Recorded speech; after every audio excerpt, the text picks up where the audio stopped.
We know that energy is stored in electric fields and energy is stored in magnetic fields.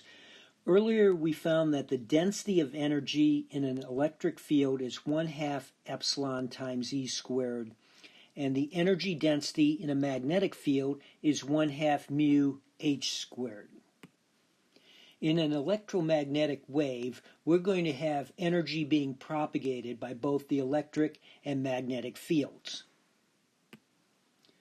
We know the magnitude of the electric field is equal to the intrinsic impedance of the material in which the electromagnetic wave is propagating times the magnetic field intensity.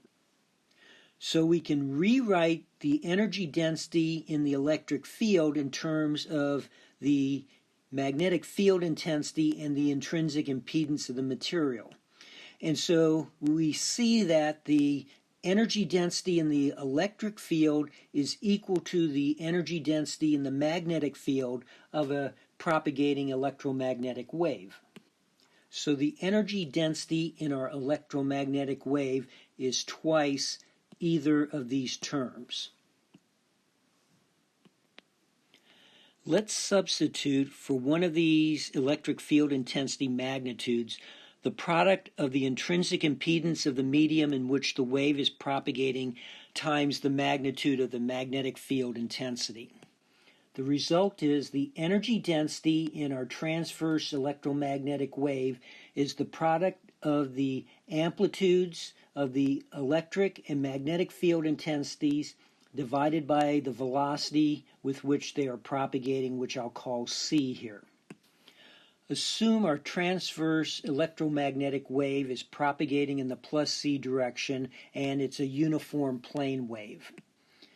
Here we have a cross-sectional area of 1 square meter, and in 1 second our wave will propagate a distance of c times 1 second.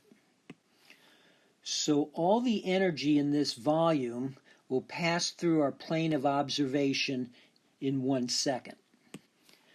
That volume is this distance, c times 1 second, times this cross-sectional area, 1 square meter. The energy in that volume will be the volume times the energy density in our electromagnetic wave, epsilon sub 0 times the magnitude of E squared if we're talking about free space, and that works out to the product of the magnitudes of the electric and magnetic field intensities. This energy represents how much energy is flowing per second through 1 square meter of surface. So E times H is the number of joules flowing per second per square meter. So that's the number of watts per meter squared. So E times H is the energy flow per unit area. That is referred to as the Poynting vector and is given this symbol uppercase script P.